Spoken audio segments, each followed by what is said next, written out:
But hopefully, if you're ever back in 10 years' time, you'll go to where we're working, and that's sort of what Will you say that again? I was saying, hopefully in 10 years' time, if you come back, where we're working Djiringanj Country, that's sort of the picture of what we're trying to achieve. I suppose where it started for me was seeing the imbalance where a lot of our laws, our ways we manage country in Australia is based on Western science process. Yet you've got thousands upon thousands of years of traditional Aboriginal knowledge of caring for this country. But it's always seen as a lesser knowledge because you have the scientific process, but then you have an oral process. Our team, the Applied Bushfire Science team, have been working closely with our cultural science team and the Merriman's Indigenous Rangers. I'm providing them with help monitoring impacts of cultural burning on the ecosystems here at Djiringanj Creek so that we can provide fire management authorities evidence-based recommendations on fire management for biodiversity conservation. And so I've set up so far 132 monitoring plots across New South Wales, collecting data on floristics, so presence of plant species, animal species, vegetation structure and habitat. So I'm currently standing on the edge of one of our monitoring sites here at Djiringanj Creek. I was lucky enough to attend a cultural burn here where the rangers, it was their first burn that they had done just by themselves without having other ranger groups come and help. So it was really exciting. It was a privilege. What we done, we did some containment lines for us for if we want to do some cool burns.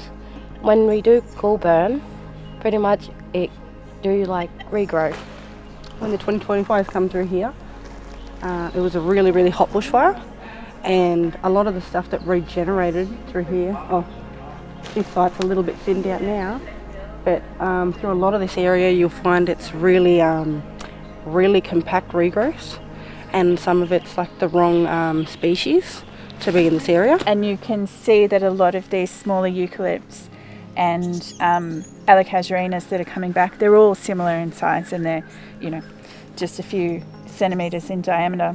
This most recent cultural burn, we can tell that it was a low intensity because none of the canopy has been scorched in this mid layer and it hasn't got up to the top layer. It's basically cleared it in the ground cover and that lower shrub canopy. But already in only 4 months, we've got some species coming back. So they weren't totally killed, meaning that they're still in a point where their roots can regenerate. To walk around in the bush, it's hard to know if we're walking through a natural system, since for the last 100 years, say, there perhaps hasn't been a natural fire regime.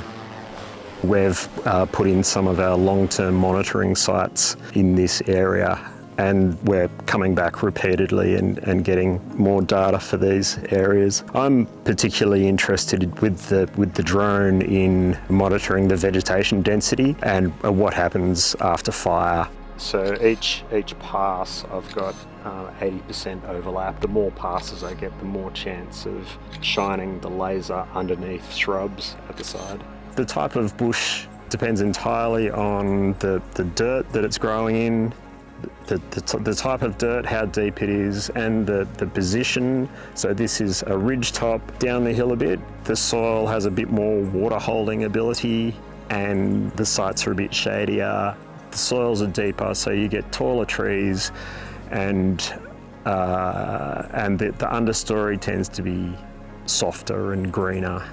A healthy forest really is a diverse forest, so it's got a diversity of species in all of those layers. An unhealthy forest could be where you're dominated by a small number of species. Most fires are really quite patchy, so some areas will burn with very high intensity, and that is due to position in the landscape, and as Chris was alluding to, soil types and the vegetation type. We're creating mosaics in the landscape by having these burn blocks, but also if you were to walk through this burn block, you'll notice it is very patchy, even within the burn blocks themselves, which is what you want, because those non-burnt patches just create refuges and habitat for fauna and insects and plant species as well.